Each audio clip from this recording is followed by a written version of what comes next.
All right. Okay. We give you already.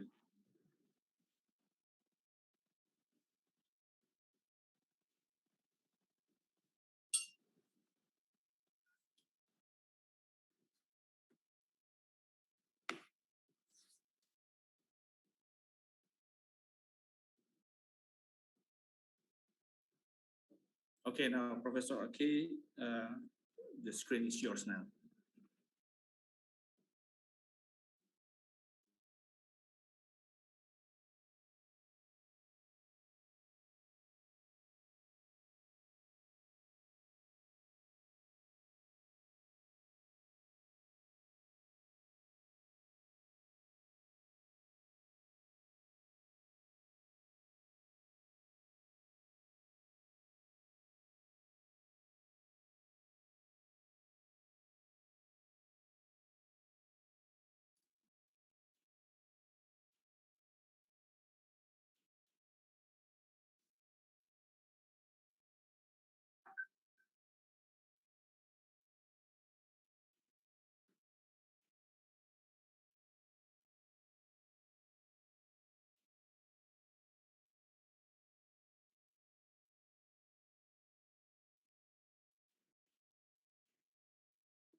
You are still muted, Professor Okay.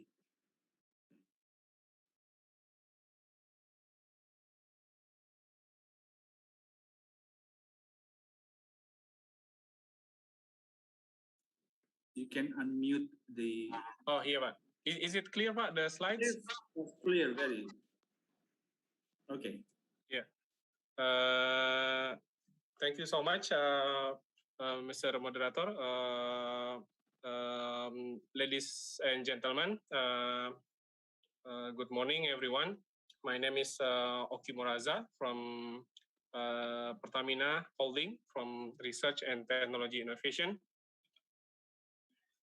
This morning, please allow me to share some of our activities related to the green energies.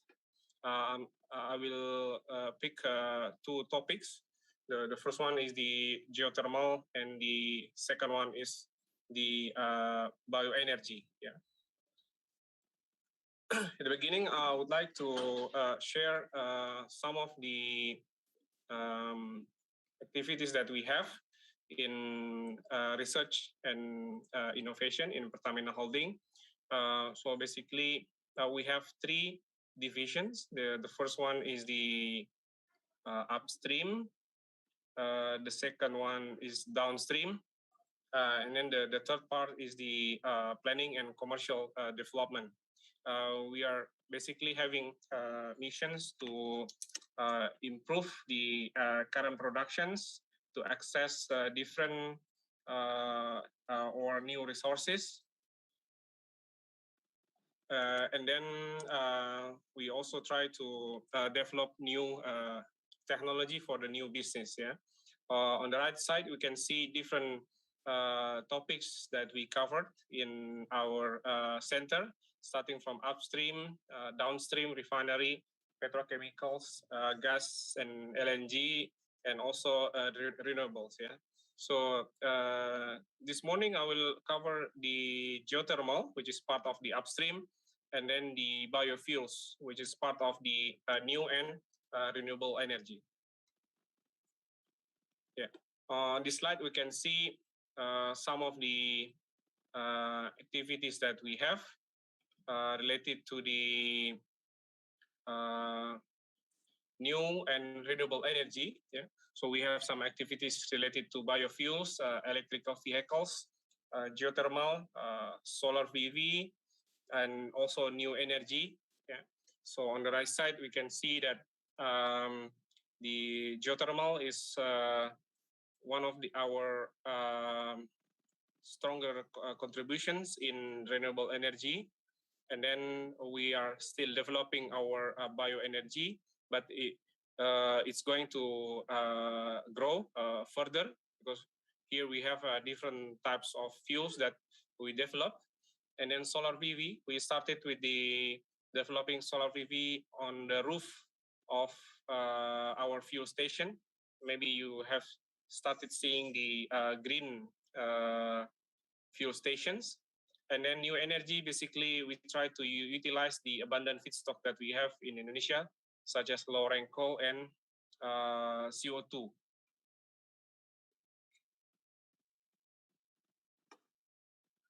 Yeah.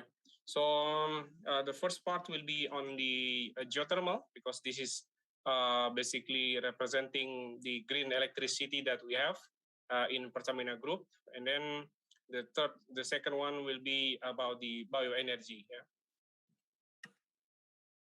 Yes. The geothermal is basically one of the trademark that we have in our energy sector. We hope that we will be soon the largest country with the installed capacity on Earth. Yeah. So here we have the current capacity that we have, more than 2 gigawatt electricity generated from geothermal, and we expect that this number will further grow, and then hopefully we will get the increase soon. Yeah, as you can see here, the installed capacity is still 2 gigawatt, but the as compared to potential that we have, the number is very low. Yeah, because we have more than 20 gigawatt of capacity potential at geothermal energy in Indonesia. Yes, so these are the reserve that we have in Indonesia. It's about 23, more than 23 gigawatt of energy in Indonesia, very well distributed in our main islands, Sumatra, Jawa, Kalimantan. Kalimantan not much, but Sulawesi also we have. So if we can utilize this, then we will improve our energy security in Indonesia. There are different types of geothermal power plants that we have, which are also installed on worldwide. The issue is basically how can we get better power plants, which is the binary cycle, which is this, in which that the heating medium is not directly in touch with the geothermal fluid. Yeah, so this is a binary power plant.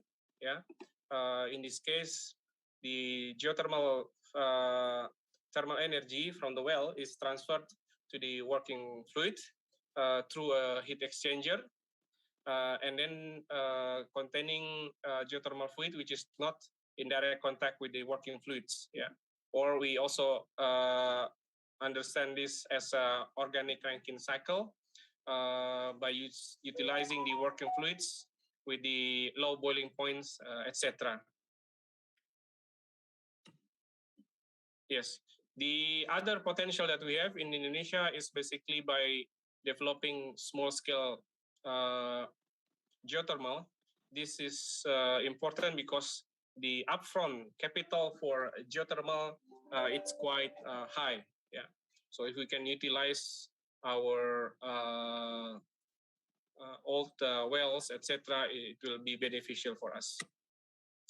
These are some of the milestones that we have in small scale. Yeah, 250 kilowatt, 3 megawatt, another 2.5 megawatt, etc.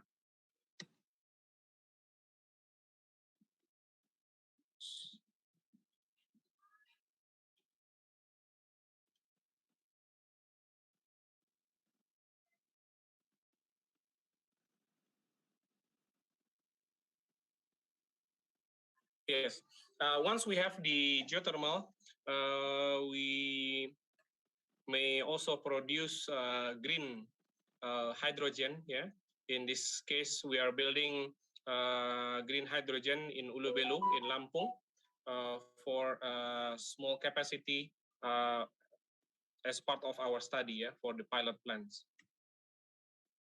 And then the other thing which is also interesting in geothermal business is basically the presence of silica, which is contained in the brines.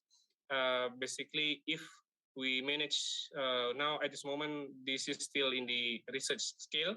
If we can tap this silica, and then we can utilize the silica as raw materials for catalyst productions or adsorbent production or other nanotechnology applications.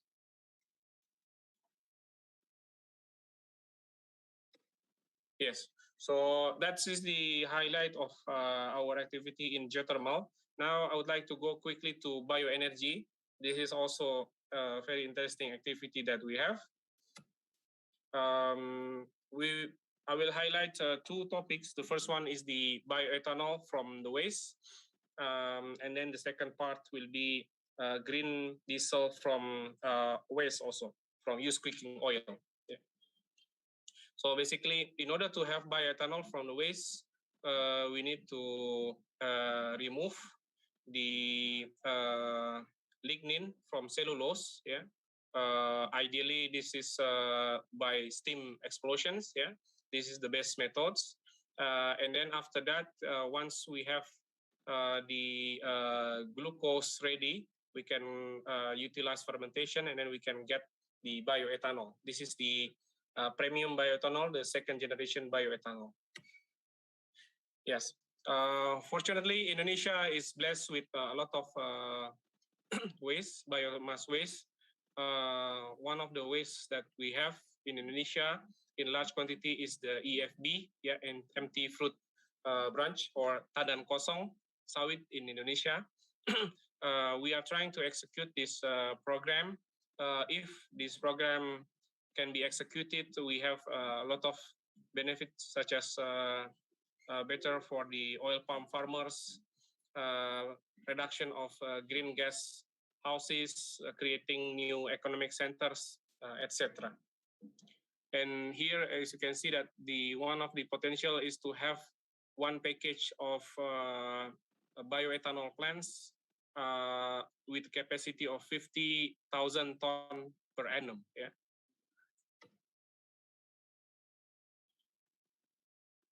Yeah. So the reserve that we have mostly for EFB or Tandan Kosong, it is concentrated in 9 provinces in Sumatra and Kalimantan. Yeah. And then here you can see this is Sumatra and then this is Kalimantan.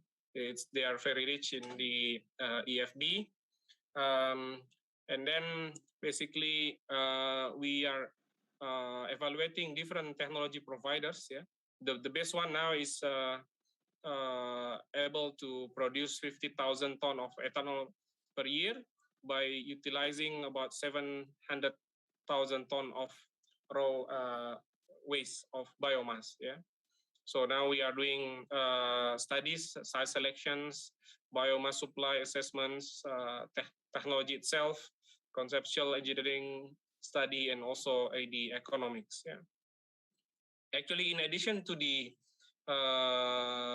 utilization from cellulose to glucose, is being fermented to get the ethanol. We have also a chance of another fermentations, which is shown here, but this is having lower TRL. Yeah, so the syngas also can be fermented. And in case of empty fruit bunch or EFB, as you can see here, EFB is very important. Now the current ethanol production is only this much. Yeah. And if we have our national program E5, which means that 5% of ethanol in our blended gasoline, then we need a lot of ethanol, to be produced in Indonesia. And then if we have E10, of course, we have to produce another one. Yeah, this is a very good business for Indonesia if we can establish the ethanol blended with the gasoline. Yeah, so this is basically some of our thoughts in planning this program. So we can consider phase 1, phase 2, and phase 3 to do this business stepwise. So at the beginning, we can build a number of plants, including the second generation one, and then we further develop some second generation plants. At the end, we will have more than 30 bioethanol plants, yeah, by mastering this technology. So these are the current players that we have in Indonesia. Basically, we can add more productions by securing the waste as a feedstock. Yeah, so these are the 2 different places or 3 different places in which that we consider that we have enough materials.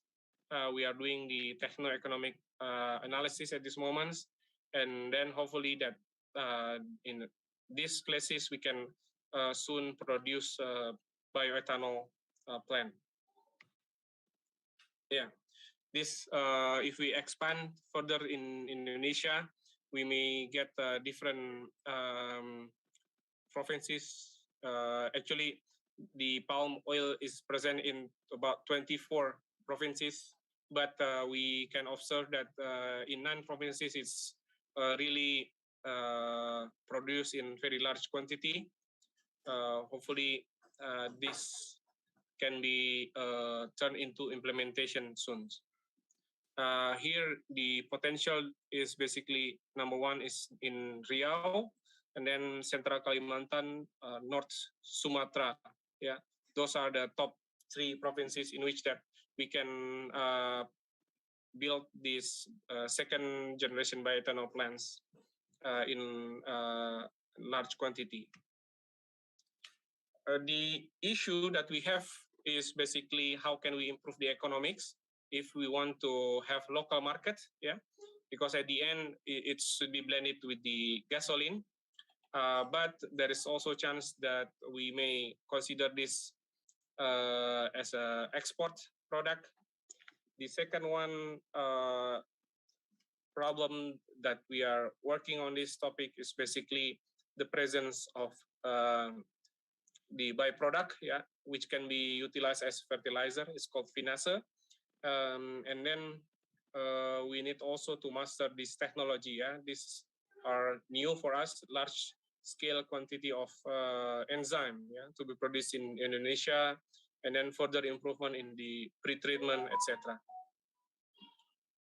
Yes, in order to further improve the economics, one of the ideas is basically to valorize or to utilize lignin, which is part of the byproduct. Yeah, lignin can be converted ideally to bioaromatics, such as this screen.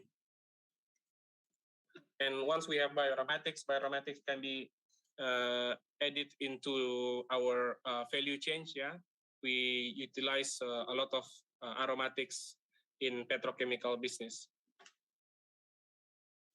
And ideally, in the future, we expect that the renewable feedstock will go hand in hand with the conventional feedstock that we have from oil and gas in such a way that we can produce many of these chemicals in Indonesia in order to strengthen our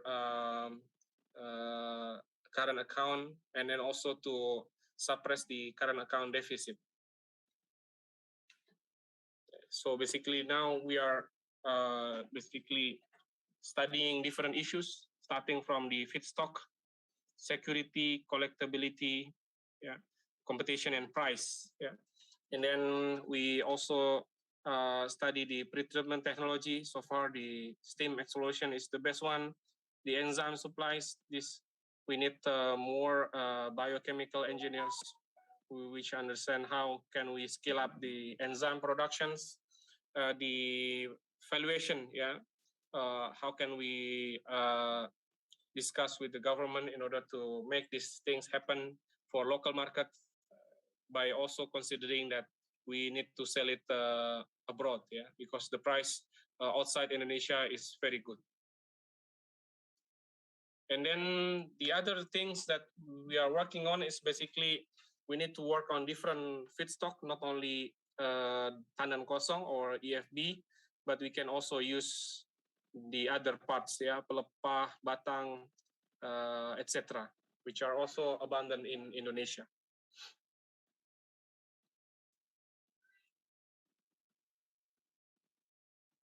And then the second part of biofuels that I would like to highlight is basically production of green gasoline.